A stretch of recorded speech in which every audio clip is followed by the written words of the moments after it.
안녕하세요. 북강주 동아간호학원의 원장 이현경입니다.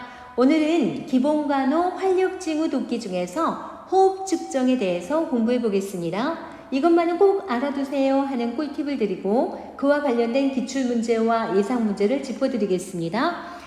무조건 외우지 않는 공부, 정확한 논리를 이해하고 간호학 공부가 참 재미있다라고 느껴지기를 바라는 마음으로 여러분과 함께 공부를 해보고 있는데요. 자, 지금부터 시작합니다. 자, 오늘은 호흡에 대한 내용을 볼 건데요.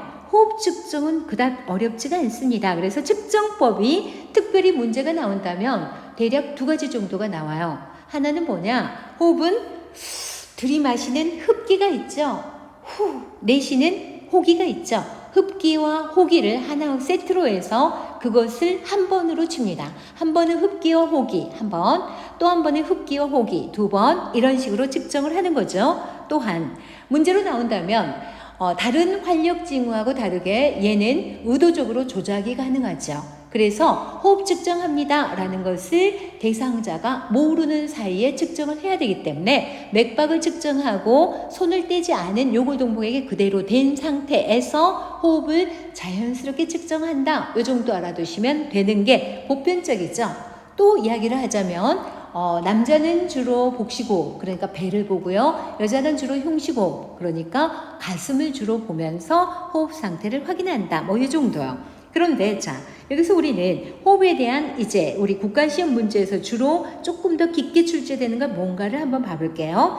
자, 안정시와 호흡 곤란 시에 우리 호흡을 주도하고 있는 근육들과 그 방식이 좀 다르죠. 안정시, 즉 지극히 정상적인 호흡일 때는 가장 대표적으로 두 가지 근육을 이용합니다. 여기 지금 꿀팁이 있는데 횡격막과 늑간근에 대한 이야기가 써져 있죠? 맞아요. 그래서 하나는 횡격막, 그리고요, 그 다음에 늑간근. 이 두 가지의 근육이 안정시 일반적인 정상호흡 때 사용하는 근육들입니다.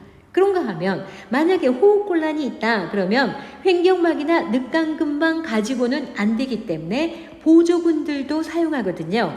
일테면 흉부에 있는 소흉근, 대흉근, 또 흉쇄유돌근이라고 해서 목에서부터 흉골까지 연결되는 이 귀 뒤쪽에서부터 연결되는 근육이 있거든요. 이런 근육 등등등을 활용해서 최대한 호흡을 하기 위한 노력이 나타나는 거죠. 그러나 우리 대부분의 문제로는요, 안정시, 즉 정상호흡 시에는 어떤 근육을 주도적으로 이용하고 있는가, 이 정도가 문제로 나오죠. 그런데 흡기냐, 자 여기 지금 있는 것처럼 흡기인가 호기인가에 따라서 횡격막이나 늑간근이 어떻게 작용하는가까지 만약에 문제로 나와진다면, 자 먼저 횡격막에 대한 이야기를 봐볼까요? 횡격막은요, 흡기 시에는 여기 그림처럼 내려갑니다. 자 여기 그려놓은 그림처럼 내려와서 이렇게 지금 빨갛게 표현해놓은 얘가 횡격막입니다. 얘가 내려와요. 다시요. 지금 금방 자 이 지금 빨갛게 라인이 쳐져 있죠. 얘가 횡격막인데 내려와요. 뭘 했다라는 이야기냐면 흡기를 했다라는 이야기입니다. 그러면 흡기로 이렇게 공기가 들어오면 폐 사이즈가 커져야 되거든요. 그렇기 때문에 횡격막이 이렇게 밑으로 내려옵니다. 그런데요, 숨을 밖으로 내쉬는 호기 시에는 횡격막이 올라붙어요. 횡격막이 올라붙은다. 왜? 밖으로 공기를 빼내기 때문에 폐 사이즈가 크지 않아도 되죠. 그래서 횡격막이 이렇게 올라갑니다. 자, 여기 볼게요. 호기 시에는 이거죠. 호기 시에는 횡격막이 올라가고요. 네, 맞아요. 그 다음에 흡기 시에는 횡격막이 흡기 시에는 내려간다. 이렇게 해서 호흡을 조절하고 있고요. 호흡을 조절하는 근육 중에 가장 주도적인 근육은 횡격막입니다. 그래서 흡기와 호기에 각각 내려가고 올라간다까지 살짝 기억해 놓으면 좋을 것 같기도 합니다. 다음 늑간근 이야기를 봐볼까요? 늑간근은 여기 그림을 보니까 뭐라고 되어 있냐면 외늑간근과 내늑간근으로 되어져 있죠. 외늑간근이란 말은 말 그대로 늑골과 늑골 사이에 있는 근육인데 좀 바깥쪽에 있는 근육이라는 이야기예요. 늑골과 늑골 사이에 바깥쪽에 있는 근육, 그리고 내늑간근은요, 늑골과 늑골 사이에 있는 근육인데 안쪽에 있는 근육이다, 이렇게 대별해 놓으시고요. 외늑간근은 흡기 시에, 지금 여기 그림을 잘 보면 이렇게 흉곽 전체를 이렇게 들어 올립니다. 들어 올려서 흉곽의 사이즈를 이렇게 넓혀주는 일을 합니다. 언제라고요? 예, 흡기 시에 이렇게 흉곽의 사이즈를 넓혀주는 것은 외늑간근이 하는 일이고요. 그 다음에 호기, 숨을 내쉴 때, 즉 호기 시에는 흉곽의 사이즈가 클 필요가 없죠. 그래서 밑으로 좀 잡아당기면서 흉곽을 전체적으로 작아지게 합니다. 그러도록 하는 근육은 뭐냐 그러면은 내늑간근이다. 이거는 호기 시에 관련된다. 많이 거론하진 않으나 최근 국가시험 문제에서 가끔 표현이 되고 있네요. 어렵게 나오진 않는데 예를 들어 이렇게 나왔었습니다. 흡기 시에 관련된 정상 상태의 호흡 근육이 뭐냐? 그래서 답을 외늑간근으로 하도록 문제가 나왔었어요. 물론 흡기 시에는 외늑간근만이 아니라 횡격막에 내려가면서 더 주도적으로 관련이 되지만 늑간근 중에 외늑간근이 작용을 하고 있다. 이거 아는가 문제가 나왔었어요. 그런데 거꾸로 호기 시에는 횡격막은 올라가고요. 내늑간근이 흉곽의 사이즈를 줄여주고 있답니다. 자, 이제 정리하겠습니다. 자, 안정 시에는 횡격막과 늑간근에 의해서 자연스러운 호흡이 되어지고 호흡을 주도하는 근육이 두 가지가 뭐니? 그러면은 횡격막이다, 늑간근이다. 이 정도를 알아두시기 부탁드립니다. 예, 그러나 호흡곤란 시에는 다른 근육들을 충분히 활용하고 있다는 말씀이요. 다음에 이제 비정상적인 호흡을 좀 보려고 합니다.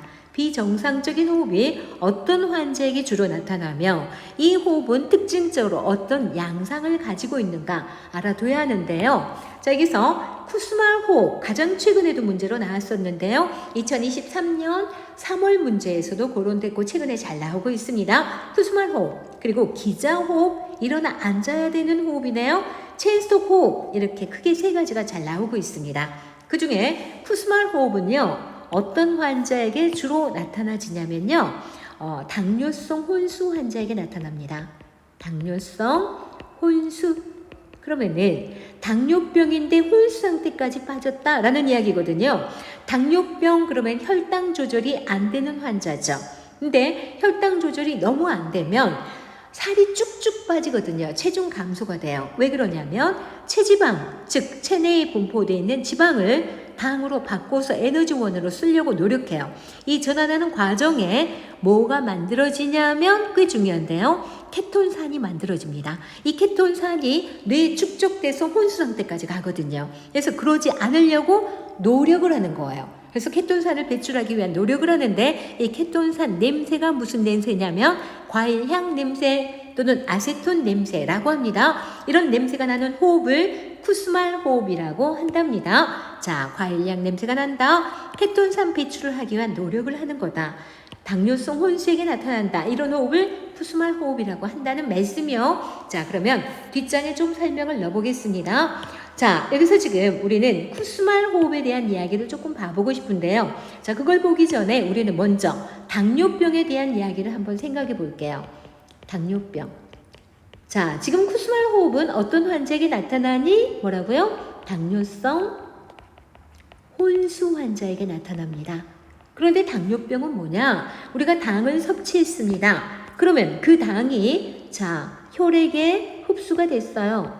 그러면 이 당은 혈액에 흡수된 채로 혈액에 남아있어야 될까요? 아니요. 우리 몸에서 신진대사에 이용이 돼야죠. 그래서 각 세포에 이 당이 이렇게 이동이 돼야 돼요. 그래서 에너지원으로 이용이 돼야 되는데 그러기 위해서는 뭐가 필요하냐면 인슐린이 필요해요.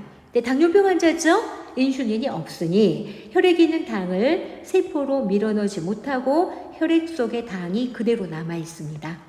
그러면 이렇게 남아있는 당을 이제 혈액에 너무 당이 많으니까 신장에서는 이거를 꺼낼 거 아니에요? 그래서 걸러내서 오줌으로 내보내게 됩니다. 그래서 오줌이 달콤해지는 거죠? 이게 당뇨병입니다. 그런데 이 당뇨병 환자는 인슐린이 부족해서 그래서 인슐린을 사용하거나 또는 당을 에너지원으로 쓰기 위해서 운동 또는 혈당이 높아지지 않도록 하기 위해서 식이요법을 조절하는데 이게 도저히 잘 조절이 안 될 때는 이상한 현상이 나타나기 시작합니다. 여기 지금 그림에 녹색으로 표현된 것이 체지방입니다. 자, 혈액에 있는 당을 오줌으로 다 꺼내서 세포가 굶주려서 에너지원이 하나도 없어요. 그러면 체지방, 그 지방을 뭘로 바꾸냐면 당으로 바꿔서 혈액에다 밀어 넣습니다. 그러면 혈액에 당을 넣어주려고요. 그래서 부족하나마 어디로 보내려고요? 세포에 넣어서 에너지원으로 쓰려고요. 그런데 또 인슐린이 없어요. 그러면은 못 들어가고 오줌으로 또 나옵니다. 오줌으로 또 그 당이 빠져나와요. 그래서 다시 표현해 보자면 체지방의 지방을 당으로 바꿔서 이용하려고 했으나 이용하지 못하고 또한 당으로 나옵니다. 그렇게 되면 이 환자는 어떤 현상이 나타나게 되냐면 심한 체중 감소가 나타날 겁니다. 지방이 감소하니까. 근데 체중 감소와 더불어 여기서 이제 알아둘 게 있어요. 체지방을 당으로 바꾼다 그랬죠? 이 당으로 바꾸는 과정에 불완전 대사 산물인 케톤산이 만들어집니다. 케톤산이 만들어져서 혈액에 케톤산이 축적됩니다. 자, 이 색깔로 표현해 볼까요? 케톤산이 혈액에 엄청 많이 있어요. 체지방이 당으로 전환되는 과정에 만들어진 건데 이 케톤산이 결국은 뇌혈관에 쌓이고 뇌조직에 쌓이면 혼수 상태까지 가는 거예요. 그래서 그렇게 되는 거를 막으려고 우리 몸에서는 최대한 노력을 합니다. 무슨 노력을 하냐면 여기 있는 케톤을 밖으로 배출하려고 노력을 해요. 그래서 깊고 빠른 호흡을 합니다. 근데 이 호흡의 냄새를 보면요. 과일향 냄새가 나요. 과일향 냄새가 난다. 또 아세톤 냄새가 난다. 이게 바로 케톤산 냄새거든요. 그래서 이런 냄새가 나는 특징적인 호흡을 하게 됩니다. 그러니까 처절한 노력이었던 거죠.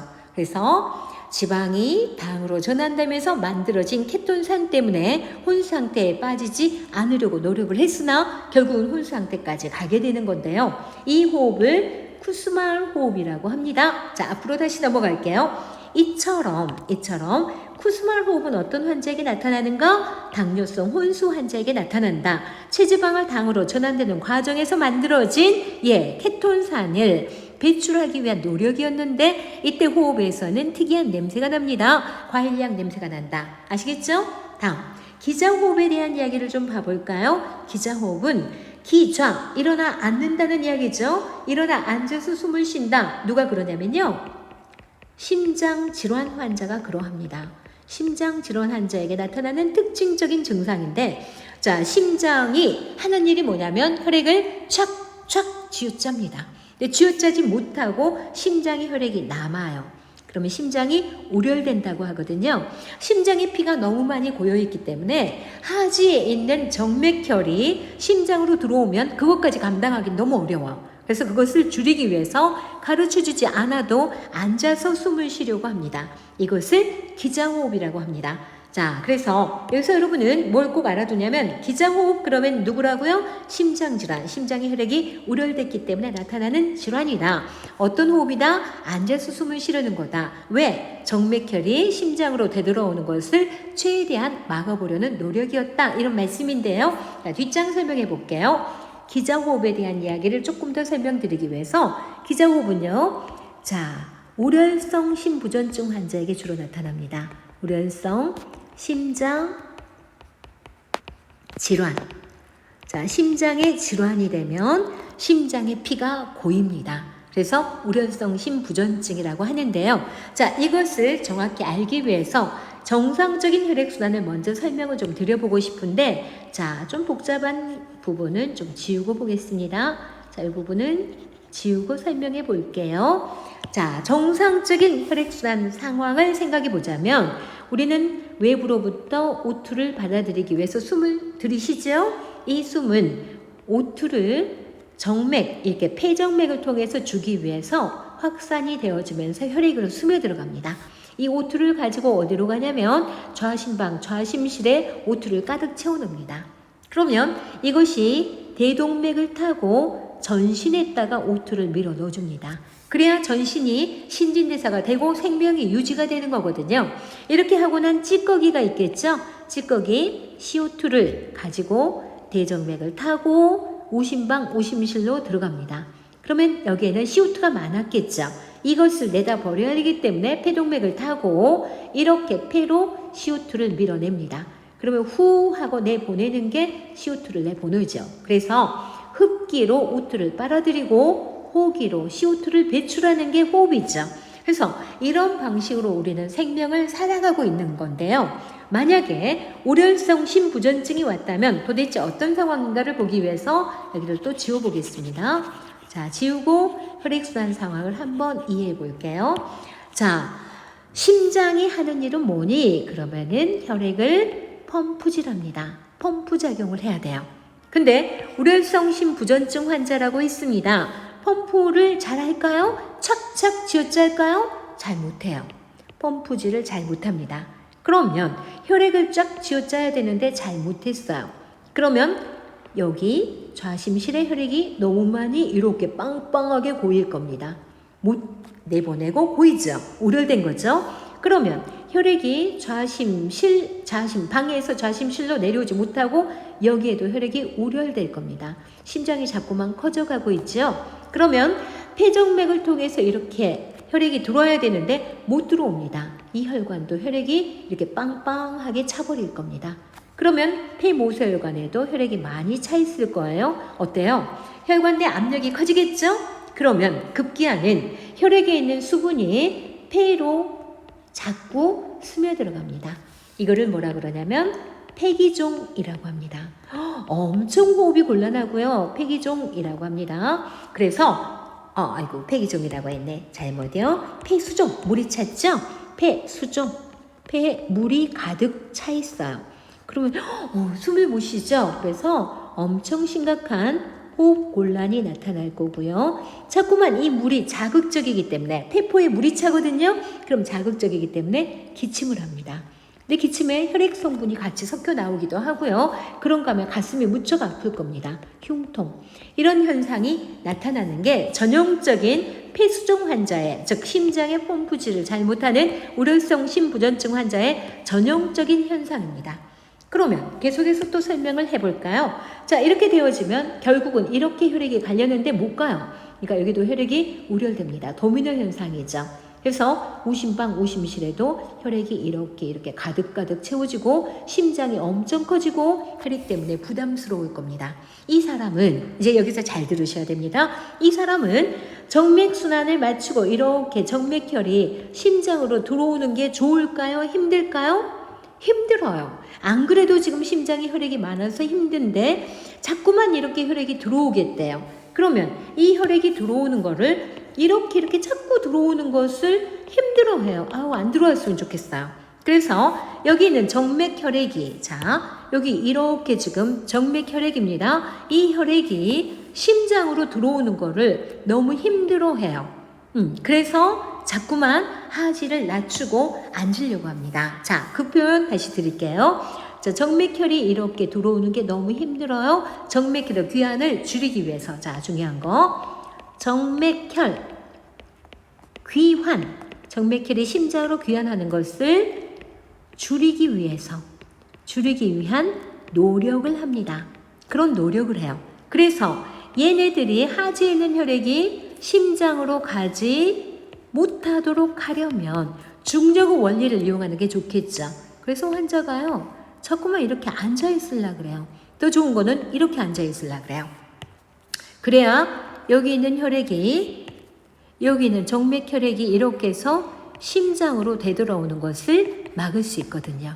그래서 이런 호흡을 뭐라고 하냐면 기저호흡이라고 합니다. 우려성 심부전증 환자의 전형적인 호흡입니다. 이해가 됐나요? 네, 그러면 앞장으로 다시 갔습니다. 자, 이처럼 기저호흡은 어떤 환자에게 나타나니? 심장질환 환자에게 나타나는데 심장의 혈액이 우렬돼서 그게 너무 부담스러워서 그런 거다. 자, 강조. 정맥혈 귀환을 줄이기 위함이다. 그래서 앉아서 숨을 쉬려고 한다. 아시겠죠? 그래서 이제 어떤 기전을 어느 정도 이해했다면 심장질환 환자 대표적인 호흡은 뭐다? 기저호흡이다. 이건 알아두시기 부탁을 드립니다. 이어서 갑니다. 체속 호흡이라는 게 있어요. 이거는 무호흡과 과호흡이 교대로 나타나는 건데요. 임종 환자에게 나타나는 특징적인 호흡입니다. 임종 환자에게 나타납니다. 무호흡이라는 건 뭘까요? 숨을 못 쉬는 거예요. 이렇게 중단돼 있다가 과하게 이렇게 숨을 쉬는 거죠. 또 무호흡. 그러다 다시 이렇게 숨을 쉬는 거예요. 이게 임종 환자에게 나타나는 전형적인 호흡이랍니다. 그래서 이 정도는 알아두시라고 부탁드립니다. 아시겠죠? 자, 그러면 이 내용을 토대로 이제 단답형 문제들을 함께 풀어가 보겠습니다. 자, 볼게요. 정상 호흡 시에 주로 어떤 호흡 근육을 사용하느냐 문제죠? 뭐 사용하죠? 예, 횡, 경, 막과 그리고 늑, 간, 근을 이용한다. 그랬죠? 다음 두 번째 문제는요. 흡기 시의 횡격막은 어떻게 변화가 되며 호기 시의 횡격막은 어떤 변화가 되는가 문제가 나와 있죠. 자, 이 문제를 풀기 위해서 우리는 이렇게 한번 그려보죠. 자, 폐가 이렇게 커져 있습니다. 자, 그런가 하면 다시요. 이렇게 해서 폐가 아주 작아져 있습니다. 자, 폐는 이처럼 그 안에 공기를 얼마나 담았냐에 따라서 모양이 항상 고정적이지 않다라고 인식하시면 좋겠습니다. 자, 얘가 횡격막입니다. 얘가 횡격막이에요. 무슨 말인지 알겠죠? 자, 그러면 흡기 시에는 폐 사이즈가 최대한 커지기 때문에 횡격막은 내려가는 거고, 그 다음에 호기 시에는 내포먹기 때문에 폐 사이즈가 작아지겠죠? 그래서 횡격막은 올라간다 이렇게 볼 수 있겠네요. 네, 그래서 흡기 시에는 횡격막이 어떻게 되는가? 올라간다. 당연히 그러겠죠? 다음에 자, 호기 시에는 횡격막이 어때요? 잘못 표현드렸습니다. 아이고 죄송합니다. 흡기 시에는 횡격막이 어떻게 된다고요? 내려간다. 아이고 그림 잘 그려놓고 틀리게 썼죠? 횡격막이 내려가야 폐 사이즈가 커지죠. 근데 호기 시에 그랬어. 호기 시에는 횡격막이 이렇게 올라붙죠. 그래서 올라간다. 아시겠죠? 네, 이렇게 가볍게 이해해 놓으시면 좋겠습니다. 이번에는요. 자, 무슨 문제인가? 흡기와 호기의 늑간근은 어떤 변화를 일으키는가? 라는 이야기인데요. 자, 늑간근 중에는 외 늑간근이 있고 내 늑간근이 있다 그랬죠? 그래서 앞에서 설명드렸습니다. 기억해 볼게요. 흡기 시에는 외 늑간근이 작용을 합니다. 늑골과 늑골을 싸고 있는 바깥쪽 근육이요. 외 늑간근이 흉곽의 크기를 전체적으로 넓힙니다. 흉곽을 들어 올리면서 조금 넓혀주거든요. 그에 비해서 호기, 내쉴 때는 늑간근이 어떤 늑간근이 이용이 되냐면 내 늑간근이 전체적으로 흉곽을 내리면서 흉곽의 사이즈를 좁혀줍니다. 흉곽을 좁혀버린다. 그렇게 함으로써 흡기와 호기가 자연스럽게 되도록 합니다.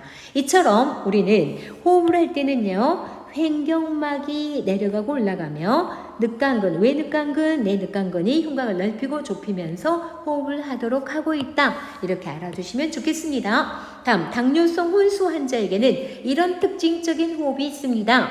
뭐죠? 케톤산을 배출하기 위한 노력을 한다 그랬죠? 그래서 무슨 호흡 한다고요? 쿠스마울 호흡을 합니다. 예, 쿠스말 호흡을 하고요. 다음 7번 문제는요.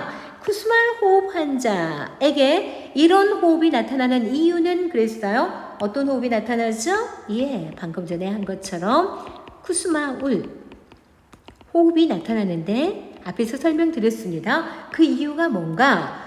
체지방을 당으로 전환하는 과정의 불완전 대사산물인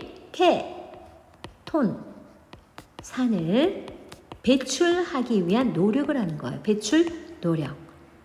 그래서 매우 깊고 빠른 호흡이 나타나죠.